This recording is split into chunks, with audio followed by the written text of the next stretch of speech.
When we learn this concept, we can incorporate it into our training, and therefore our understanding of kicking and punching and alleviating body mass will make more sense to us.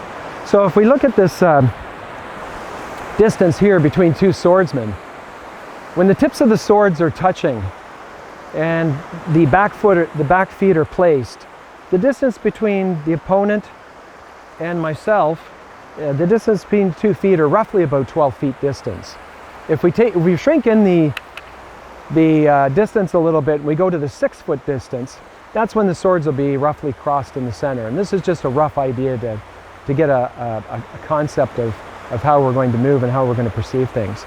So from the distance from the back foot to the back foot of the opponent was roughly 6 feet. When the hands are in close and they're touching, that's roughly a 3 foot distance. So again, it's just a rough estimate of the distancing. Now on the different angles, what we're going to do is we're going to approach a different concept on how we move with our timing and how we move with our vision, how we see things with our vision. With the timing is all about the background timing, as Masashi would say. It's the timing we don't see. So if the weight is on the left foot, we move to the right side. If the weight is on the right foot, we move to the left side. It's not always the case, but more often than not, if we follow that basic principle, it keeps us within our guidelines. So with the visions now, if we're at roughly a 12-foot distance, if I now move, I'm going to use central core vision because I have a distance away from the opponent. So we're going to have a look at the 12-foot distance first. So if we're at a 12-foot distance and the opponent strikes, I'm going to shift forward on the right angle using central core vision.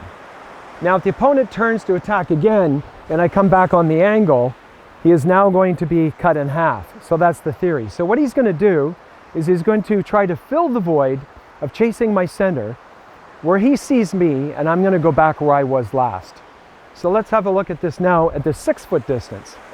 At the 6-foot distance, depending on the situation, more often than not, what will happen is you'll use the peripheral vision. But it may change depending on your terrain or the situation or how fast your eyes are stimulated through the capturing the object and the lens. So at the 6-foot distance, I'm going to move to the half left or half right, depending on which side my weight is on. And again, the same thing occurs, that if he follows my center and I go back to where I was, he's now following where he thinks I am, and when I have moved, he's going to run into try to attack my center, and he's going to try to fill that void, and whatever I leave as an obstruction, he'll run into. So now we're going to face a 3-foot distance, and that's where we're talking about the punching and striking and maybe a small-edged weapon range. In the weapons, there are different distances that you can take, but we're talking today about the distance of sight and where our weight is distributed in terms of the octagon. So if we take a look at this position, now we're roughly at a 3-foot distance. So if my weight is to the right, I'm going to move to the left.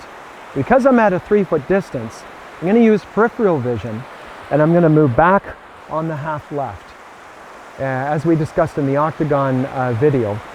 So he takes the strike, I go on the back half left, and then rotate and settle to the 90 degrees, which gives me a perfect position to get aligned with my body so that I can take on that body mass and deliver a blow as he tries to rotate and fill the void. So again, the opponent strikes, shifting and positioning myself. As he strikes again, 1-2, he's hit, and he's trying to fill that void just as we discussed with the sword play. And he's going to chase where he saw me, and I'm going to go back to where I was. So if we now freeze this position and continue on to a 3rd punch, as he strikes me, I then go back to where I was again, and the opponent will now fill that void and run into whatever is there. So I can intentionally escape and allow something to be there as an obstruction for him, or I can deliberately strike right into the crossbar of motion. So if he starts to strike again, then I can cut right through that center and create an angle and create some body mass on him while I'm avoiding the body mass. So more often than not, we have to pay attention to principles and concepts from ancient times because they lend the credibility to future things. There's an old saying, that, you know, there's no such thing as a new idea. Well, that can be half right sometimes and half right not. We're always open to new ideas in life, but we also have to pay attention to old ideas, because when the two things mesh, then we've got a complete thought process.